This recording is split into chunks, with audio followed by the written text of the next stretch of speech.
BNP chairperson ও সাবেক প্রধানমন্ত্রী বেগম খালেদা জিয়ার মৃত্যু তার বিদেহী আত্মার মাগফিরাত কামনায় চট্টগ্রামের পটিয়া প্রেস ক্লাবের উদ্যোগে খতমে কোরআন, দোয়া ও মিলাদ মাহফিল অনুষ্ঠিত।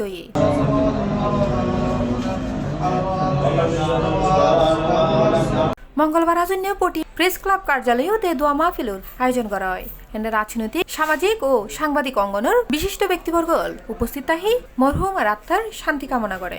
বেগম খালেদা জিয়ার বর্ণাঢ্য রাজনৈতিক জীবনে তিনি একজন সফল নেত্রী হিসেবে ইতিমধ্যে সাধারণ মানুষের কাছে প্রমাণিত সত্যে পরিণত হয়েছেন। আমাদের এই দোয়া মাহফিলে এবং খতমে কোরআন শেষ হয়েছে, এখন দোয়া মাহফিল অনুষ্ঠিত হবে। উক্ত দোয়া মাহফিলত উপস্থিত আছেন জেলা বিএনপির সাবেক যুগ্ম সম্পাদক ও পটিয়া ক্লাবের সদস্য সচিব মোজাম্মেল হক, আল জামিয়া আল ইসলামিয়া জমিরিয়া মাদ্রাসার মুহাদ্দিস মাওলানা রহমতুল্লাহ, পটিয়া প্রেস ক্লাবের সাবেক সভাপতি SM AK জাহাঙ্গীর সহ প্রেস ক্লাবের সদস্য স্থানীয় গণ্যমান্য ব্যক্তিবর্গ। সবার রোগ মিটে এই সবগুলো বলবাই আল্লাহ মাওলা আল্লাহ প্রেস ক্লাবের পেতে আল্লাহ যারা আছে আল্লাহ সম্মানিত সবাইকে এক এবং এক বানিয়ে দেন মাওলা।